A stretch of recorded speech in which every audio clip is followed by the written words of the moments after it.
ఇప్పుడు జనసేన పార్టీ అంటే ఒక కాపుల పార్టీ. దీంట్లో ఎస్సీ, ఎస్టీ, బీసీ మైనారిటీలు అంతా కూడా వైసీపీకేసి ఉన్నారు. ఈ కూటమికి వాళ్ళు అసలు సంబంధమే లేదు, వాళ్ళు ఏరు అని చెప్పేసి వైసీపీ ఒక నమ్మకున్నారు, ఒక ఓట్ బ్యాంక్ని. ఈ రోజు ఈ ఫలితాలు చూసిన తర్వాత మీరు ఏమంటారు? నా పేరు ఒల్లూరు రాజన్న. నేను ఈరోజు గర్వంగా చెప్పుకుంటున్నాను, జనసేన పార్టీలో నేను దళితుడిని. 2014 నుంచి జెండా మోసాను. అంతా నాలుగు దగ్గర ఉంటాం.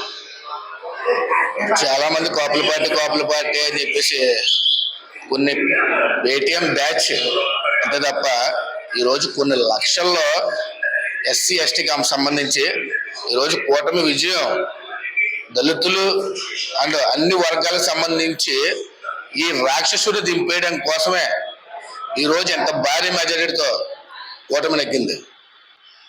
ఆ విధంగా అదేవిధంగా మరి వైసీపీ ప్రభుత్వంలో 32 లక్షల మందికి ఇల్లు ఇచ్చాడు. అదే రకంగా ఆసరా ఇలాంటి పథకాలన్నీ కూడా పెట్టారు.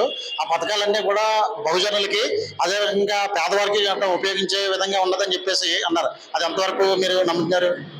అదైతే మేము నమ్మవన్నా. కేవలం వైసీపీ జగన్ అనే వ్యక్తి దళితుల్ని అణిచివేయడం కోసం సీఎం అయ్యాడని మా నమ్మకం. ఎందుకంటే ఆయన సీఎం అయిన కాడి నుంచి దళితుల మీద ఎన్ని దాడులు జరిగినాయి? మా 27 పథకాలు తొలగించాడు. ఎస్సీ ఎస్టీ కార్పొరేషన్ నిధులు ఏమయ్యాయి? మా ఓను చంపేసి అనంతబాబుని ఏదో రెండో ప్రపంచ యుద్ధం నెగ్గినట్టు ఏదో దొరస్వామిలాగా తీసుకొచ్చి ఏదో విగ్రహ ఊరేగించారు. మా ఓను చంపేసి మామిడికాయ చిన్న మామిడికాయ కోసాడని చెప్పేసి చెట్టుకి ఉరేసి చంపేసి ఆడే ఆత్మహత్య చేసుకునేలాగా మా ఊరిని చిత్రీకరించారు. ఎన్ని దాడులు జరిగినాయన్న. అదే కారు డ్రైవర్ సుబ్రహ్మణ్యం చనిపోయినప్పుడు మొట్టమొదటిగా వచ్చింది మా పంత నానాజీ గారు. పంత నానాజీ గారు వచ్చి ధర్నా చేశారు మా దళితుల కోసం. అక్కడ పవన్ కళ్యాణ్ గారు ఎలాగైతే పోరాడాడో ఇక్కడ పంత నానాజీ గారు ఉన్నారు మాకు. ఇప్పుడు కూడా అందరూ మీరు కాపులు అంటారు, కానీ ఆయనకు అలాంటి వ్యత్యాసం ఉండదు. సమన్యాయ పాలన, అందరూ సమానంగా కులాలను కలిపే ఆలోచన విధానం ఉన్న ఏకైక వ్యక్తి మా పంత నానాజీ గారు. ఎందుకంటే దగ్గర 2014 నుంచి 2019 నుంచి ఆయనతో ప్రయాణం చేస్తున్నాం. ఆయన వ్యక్తిత్వం ఏంటో తెలుసు.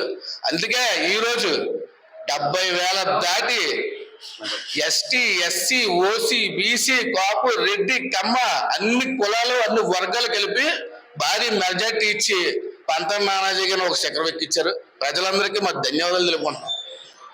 అదేవిధంగా ఇప్పుడు ఒక గత 30 సంవత్సరాల నుంచి దాదాపు నానాజీ గారు ఈ రాజకీయాల్లో ఉన్నారు, కాంగ్రెస్లో ఉన్నదని.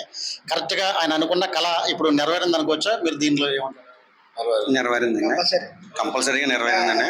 ఆయన 2014 ఆపదే అంటే అర్ధరాత్రి 12 గంటలకి ఫోన్ కాల్ లిఫ్ట్ చేసే వ్యక్తి ఎవరంటే మా పంత నానాజీ గారే.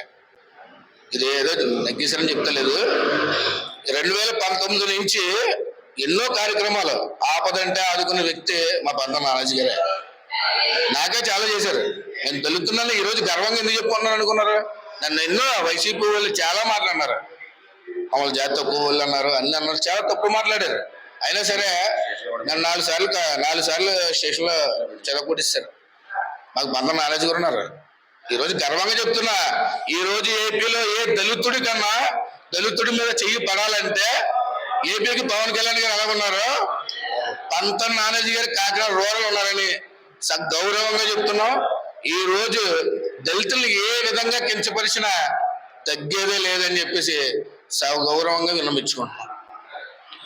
అదేవిధంగా పంతం నానాజీ గారు అర్ధరాత్రైనా సరే ఏ అవసరం వచ్చినా సరే కానీ ఇలా ఫోన్ చేస్తే స్పందించాలని చెప్పేసి ఇలా కార్యకర్తలు చెప్తున్నారు. ఈ యొక్క నానాజీ గారికి ఎంటమ్స్ తరఫున కూడా కంగ్రాచులేషన్ చెప్తుంది. కెమెరామెన్ చిన్నాతో నానాజీ, కాకినాడ రూరల్ నుంచి.